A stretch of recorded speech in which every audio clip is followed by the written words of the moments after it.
Bienvenue dans cette nouvelle revue de moi-même Jetfire. Je vais commencer à vous souhaiter un joyeux Noël, joyeux temps des fêtes, une bonne année. Parce que je fais ma revue journée de Noël, parce que j'attends mes parents qui sont partis à la messe, puis j'ai rien d'autre à faire. Qu'est-ce que tu veux, cater, c'est le même. Bon, moi je vous fais une revue de classe et de gamme. Je vais vous montrer c'est quoi la différence. Botabri a eu l'idée une couple de semaines, je trouvais que c'est une excellente revue. Je trouvais qu'elle manquait une coupe d'affaires, mais c'est pas plus grave que ça. C'était une excellente revue pour expliquer les gammes et les classes. Bon, je vais commencer par la classe la plus petite, les minicons. Les ancêtres des minicons, c'est bien simple. Headmasters, Target Masters, ce sont bien des ancêtres des minicons qui peuvent se transformer en arme ou en tête. Fait que je peux considérer. Ça, c'est un Rapand. C'est le minicon de... le Target Master de Cyclonus Class Universe. Fait que oui, c'est un minicon. Même grandeur. Je l'ai même comparé à un légende, puis je peux vraiment dire que lui, c'est pas un légende comparé à Ravage Universe, qui est qui vend avec Hound. Alors, c'est bien ça. On voit la comparaison. Ça, c'est du Armada. C'est Sparkler, je pense. C'est le Turbo à Optimus. Ça, c'est Jolt, un des trois rares minicans de la série Cybertron. On voit que c'est un peu plus de détails. Moi, je l'aime comparé à Sparkler. La différence de l'année, c'est 2 ans. Lui, c'est un Target Master de 2008. Vraiment bien fait. Et ce qui est cool avec les minicans, ils se vendent souvent en Armada ou en Energon. Ils ont vendu avec ce qu'on appelle un personnage du nom de Perceptor. Et il peut se transformer en un robot. Fait que 3 minicans coûtent à peu près 10$ canadiens. Puis 10$ canadiens, ben, c'est aussi le prix de basique. Fait que voici lui. À côté de basique Energon. Fait que c'est à peu près la même grandeur. Cette fois-ci, la classe légende, qui est une classe ancienne. Comme vous voyez, les mini-cassettes ont été faites. D'après moi, les mini-cassettes sont absolument des légendes. Les mini-cassettes de Sunwave, Sunblasters, de Blasters. Fait que je considère que Laserbeak G1 est un légende. Oui, un légende unique. Bon. Après, je pense pas qu'il y en a vraiment eu au mode vraiment Beast Wars, mais il a été retourné dans la gamme Cybertron pour représenter des personnages qui se vendent déjà en plus grosse version. Fait que pour moi, à peu près à partir de ce moment-là, c'est là que les légendes se sont donné un certain but. Moi, je considère que ces légendes-là sont les meilleures pour les enfants. Parce qu'un enfant là, qui se joue avec plusieurs Deluxe, plusieurs Voyagers, puis qui veut se transformer tous les robots, il va perdre patience. Les légendes, ça, non. Je penserais pas. Fait que dans Cybertron, il était revenu avec un plastique cassant cette fois-ci. En 2008, le retour des légendes, mais des personnages uniques par contre. Comme Willy. Willy qui est la meilleure représentation de Willy G1. Ravage qui a été sorti avec Hound. Je le considère comme une légende. Vraiment, là, c'est comme une mini-cassette de G1. C'est vraiment une belle représentation de Ravage. 2009, ça est revenu pour bien entendu, la même genre pour des personnages qui sont déjà en plus gros. Il y a des exceptions comme Springer, le voici. Sorti en 2009. Il était plus petit, plastique pas cassant. Fait que l'évolution du légende, par contre. Et 2011, bien entendu, des personnages. Il continue avec des personnages des fois off-screen, comme lui, qui malheureusement n'est pas là en plus grande représentation, malheureusement. Ça aurait été vraiment cool de voir Crowbar, mais c'est à peu près ça. Je ne considère pas les Cyberverse Commander dans cette ligue-là. C'est à peu près une gamme qui vaut à peu près 6-7$. C'est quand même une belle représentation, puis c'est idéal pour les enfants. Bon, cette fois-ci, les basiques. Dans G1, je peux pas vous considérer qu'il y en a vraiment des basiques. Je pourrais quasiment considérer comme les voitures comme Jazz, Ironhide. C'est plus des Deluxe, des petits Deluxe, tu sais. Bon. Comme vous voyez, à gauche, Beast Wars, il y en a eu. Malheureusement, j'en ai pas. J'ai quand même pas Beast Machine et Scavenger, qui est un petit véhicule cybertronien. Armada, le seul, c'est celui que je vous ai montré, les 3 minicans qui se transforment. Energon, un jet. La gamme Energon, la gamme Cybertron. Movieverse, le premier, qui était des objets cellulaires, magnétoscope, appareil photo. 2007. 2008, cette fois-ci, ils ont décidé d'innover des activateurs côté Animated. Vraiment, c'est une très bonne idée, je trouve. On pèse sur un piton, se transforme un petit peu, tu pèses sur un piton, il se transforme tout seul. C'est une bonne idée, mais c'est à peu près, je dirais, des gros légendes. C'est souvent des repeints des personnages qui sont déjà en plus gros. Fait que moi, je l'ai acheté, j'ai juste acheté Cliff Jumper parce qu'il n'y en avait pas en plus gros. Revenge of the Fallen, retour des véhicules comme Cybertron à peu près. Des véhicules uniques. Hunt for Decepticon, encore des véhicules. Ça c'est 2009, 2010. 2011, des Power Core Combiner qui sont des petits basiques. Même chose, des véhicules, petits tanks comme lui. Encore 2011, cette fois-ci, un des rares, un vrai basique. De classe un des rares classiques la gamme classique Universe, c'est un des rares, voyons, lui Windcharger. Et 2011 et 2012, cette fois-ci une belle surprise, ils nous rapetissent ça, ils nous mettent des Cyberverse Commander qui sont une gamme un petit peu plus grosse que les légendes, mais qui sont le même prix que des basiques, à cause que 2011, ils ont décidé que le plastique était moins... qui coûtait plus cher pour le moins de plastique, là. Fait que c'est à peu près ça, un Cyberverse Commander. Voici la suite logique. Bon, les Deluxe. Comme vous voyez, il y en a beaucoup sur la table. Les Deluxe, d'après moi, ils viennent directement de G1. C'est comme les voitures comme Jazz, Ironhide, Ratchet, Threadbreaker. Ce sont des petits Deluxe dans ce temps-là. Bon, moi j'en ai aucun vraiment. Mais Beast Wars, ils ont décidé d'en faire. Fait que c'est à peu près la suite logique des Deluxe, là. Les Deluxe de Beast Wars. Transmetal. Beast Machine. Du Armada.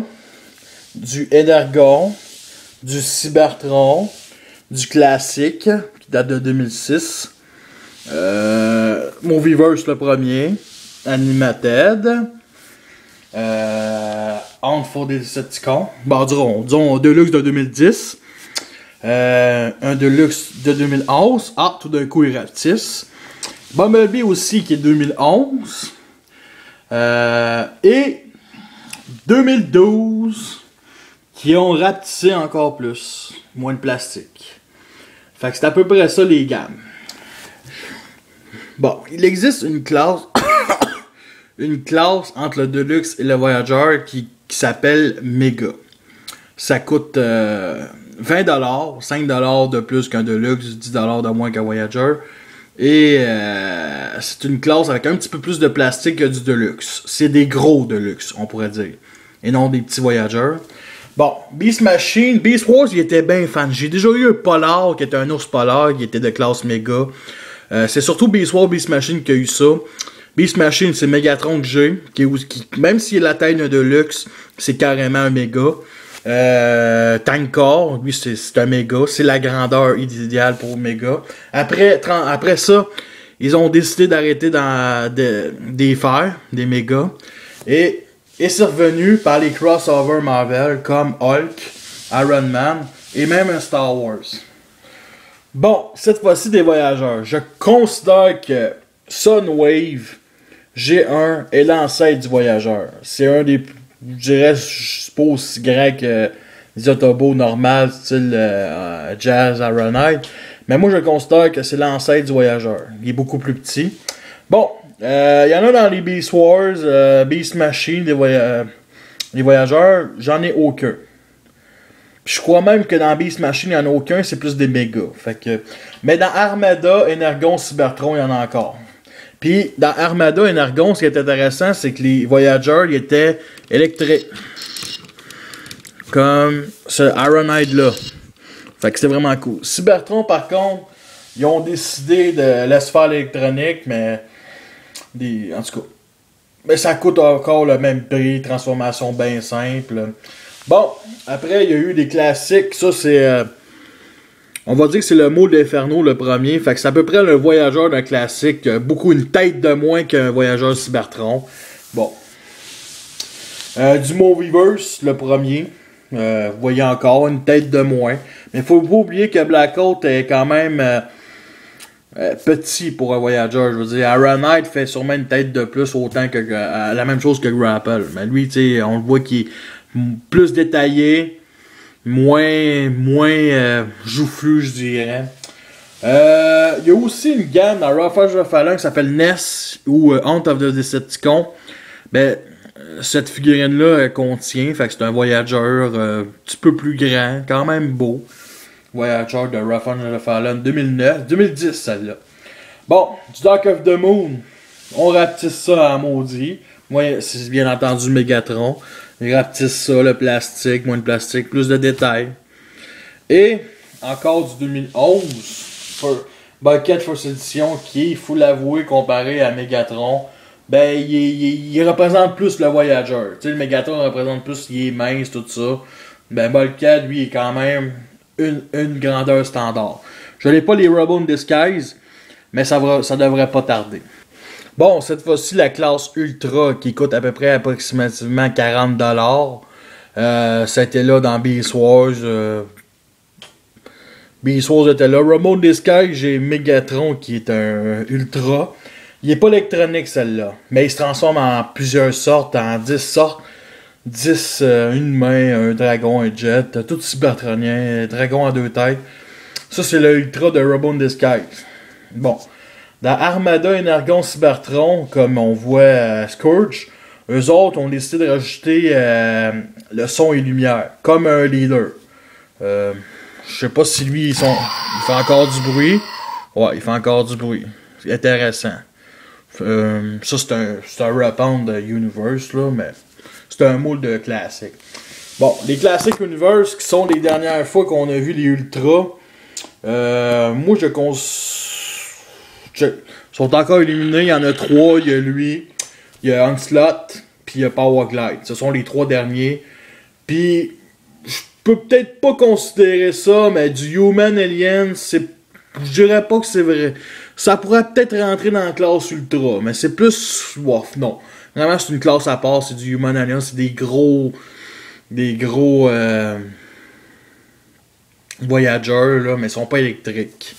Puis, juste comme ça, on va vous le comparer avec un Voyager. Fait que vous voyez tout de suite la différence. Bon, cette fois-ci du leader, que le prix initial était 60$, et avec le temps est devenu, après Revenge of the Fallen, 50$. Fait que celui à gauche, Optimus Armada. Dans les Nergons, il y en avait, j'en ai aucun par contre. Optimus est un leader. Cybertron, maintenant Megatron, qui est à peu près la même grandeur que... Je dirais encore... Ouais, le Movieverse, qui reste quand même dans la grandeur. Une petite tête de moins que celle de Cybertron, mais plus de détails. Johnny Mated, un petit peu plus petit, mais en tout cas, c'est quand même bon. Bon, du Revenge of the Fallen, il était quand même une grosse tête de plus à cause de ses membres. C'est surtout ses jambes qui fait qu'une tête de plus, là. Et du Dark of the Moon, qui est à peu près au moins... Ce qui est pas pire avec Dark of the Moon, c'est que les Deluxe, les Voyagers ont ratissé. Les leaders ont été quand même corrects. Bon, la classe suprême cette fois-ci, comme vous voyez, moi j'en ai juste 4. Bon, à gauche c'est l'Armada Unicron qui est gigantesque. C'est des figurines qui coûtent 100$ canadiens. J'ai coûté moins que ça. Ça m'a coûté 60$ Armada Unicron. Lui m'a coûté 50$. Omega Supreme d'Energon, qui est quand même une bonne représentation d'Omega Supreme. Primus, qui est la planète Cybertron. Je l'ai pas transformé en robot, juste voir le mode alternatif qui est quand même une grosse boule. Puis, Devastator Revenge of the Fallen qui est comme un gros certain hommage au Megazord de Power Ranger qui coûte aussi 100$. Plus fait en largeur qu'en hauteur. Bon, ben c'est à peu près ça. Bon, moi j'ai fini à peu près avec les classes, fait que je vous remercie et à la prochaine.